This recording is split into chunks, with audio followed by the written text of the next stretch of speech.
Every 4 years, the United States embarks on a journey to elect its president, a process that reflects the nation's democratic values.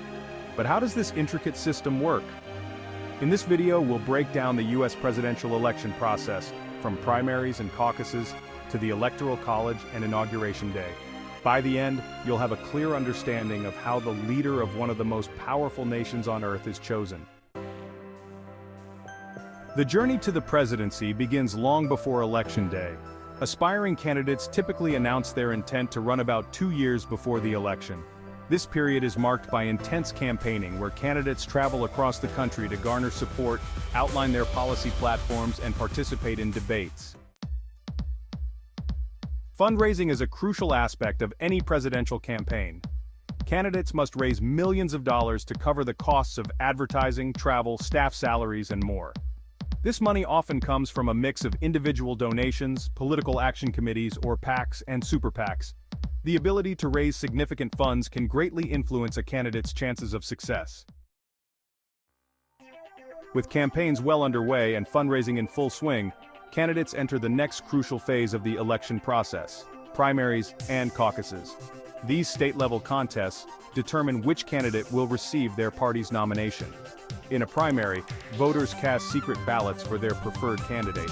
In a caucus, party members gather in local meetings to discuss and vote. Each state has its own method, and the results of these contests are critical in shaping the race. The Iowa caucus and New Hampshire primary are particularly important because they are the first contests in the election cycle. Success in these early states can provide crucial momentum, propelling a candidate forward in the race. Conversely, poor performance can lead to a candidate dropping out. These early results often set the tone for the rest of the primary season. After months of primaries and caucuses, the race for the nomination reaches its climax at the national conventions. This is where each party officially nominates their candidate for president. The national convention is a key moment in the election process, serving as both a celebration of the party's choice and a rallying point for the general election. Delegates play a pivotal role in the convention. These party members are selected based on the results of the primaries and caucuses, and they vote to confirm their party's nominee. In the Democratic Party, superdelegates, party leaders, and elected officials also have a vote, and their support can be crucial in a close race. With the nomination secured, the focus shifts to the general election campaign. With the nominees in place, the general election campaign kicks into high gear. This is the phase where the candidates seek to win over the entire nation, not just their party's base. The general election campaign is a time of intense competition, as candidates crisscross the country, hold rallies, give interviews, and participate in debates, all in an effort to secure the support of the American electorate. The media is an omnipresent force during the general election campaign, shaping public perception of the candidates. From the airwaves to social media, voters are bombarded with information, opinions, and advertisements. How a candidate is portrayed in the media can have a significant impact on their campaign, making media strategy an essential part of the election process. All the campaigning, media coverage, and public debate culminate in Election Day, held on the first Tuesday after the first Monday in November. This is when millions of Americans head to the polls to cast their votes. While the popular vote determines the winner in each state, it's important to understand that the U.S. doesn't elect its president directly by national popular vote. The outcome is ultimately decided by the Electoral College, a unique feature of the American electoral system. The Electoral College is at the heart of the U.S. presidential election process. Each state is allocated a certain number of electoral votes based on its population. In most states, the candidate who wins the popular vote takes all of that state's electoral votes, a system known as winner takes all. To win the presidency, a candidate must secure a majority of the 538 electoral votes, which means at least 270. The Electoral College was established by the Founding Fathers as a compromise between electing the president by Congress and by popular vote. It was designed to balance the influence of smaller states against larger ones, ensuring that every region of the country has a voice in the election. This system, though complex, reflects the federal nature of the U.S. government. Over the years, the Electoral College has sparked significant debate, especially in instances where the candidate who wins the national popular vote does not win the presidency. Critics argue that this system can undermine the principle of one person, one vote, leading to calls for reform. Despite these controversies, the Electoral College remains a fundamental part of the U.S. election process. One of the most crucial aspects of the Electoral College is the concept of swing states, also known as battleground states. These are states where neither party has a consistent majority, making them the focus of intense campaigning.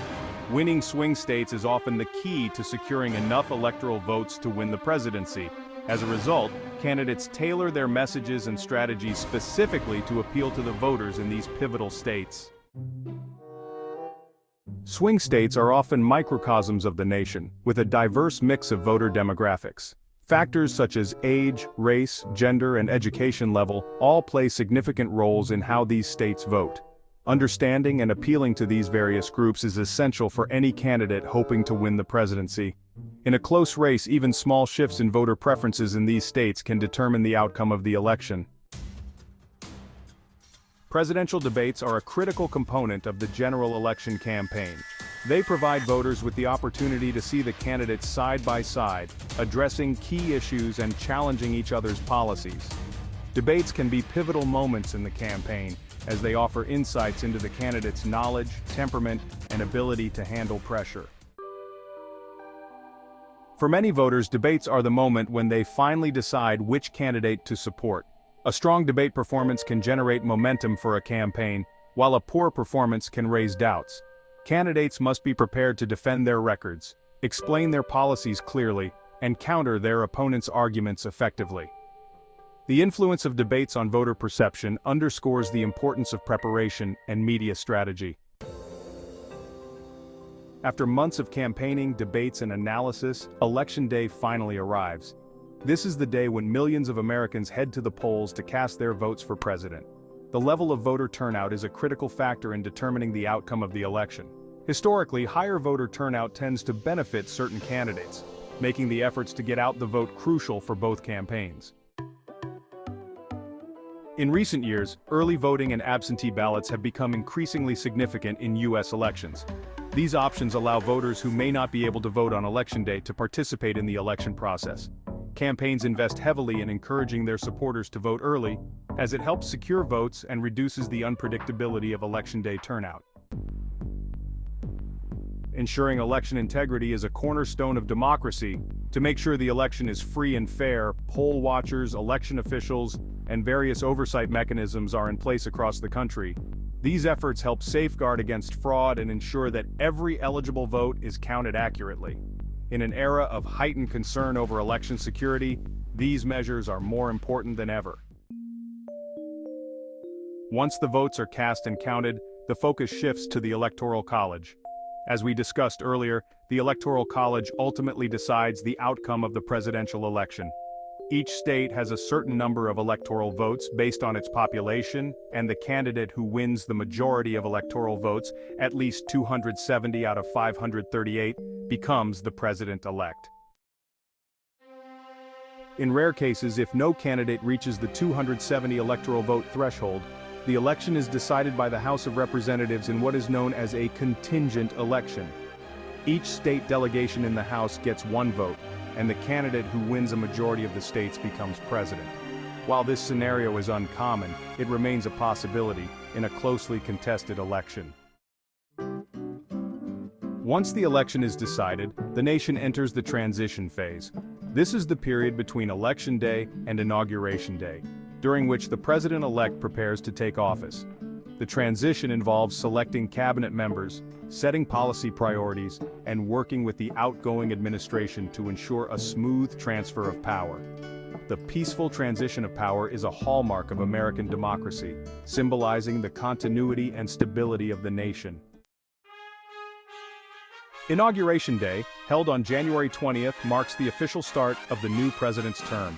The highlight of the day is the oath of office, administered by the Chief Justice of the Supreme Court. This solemn moment is followed by the inaugural address, where the new president outlines their vision for the country. The address is often seen as a defining moment, setting the tone for the administration's first 100 days and beyond. The first 100 days of a presidency are a critical period, often seen as a test of the new administration's effectiveness and ability to deliver on campaign promises. During this time, the president typically focuses on key priorities, issuing executive orders and working with Congress to pass important legislation. The actions taken during the first 100 days can shape the administration's legacy and influence public perception. The media closely scrutinizes the first 100 days, often framing them as an indicator of the president's ability to govern. Public expectations are high, and the administration's early decisions are subject to intense analysis.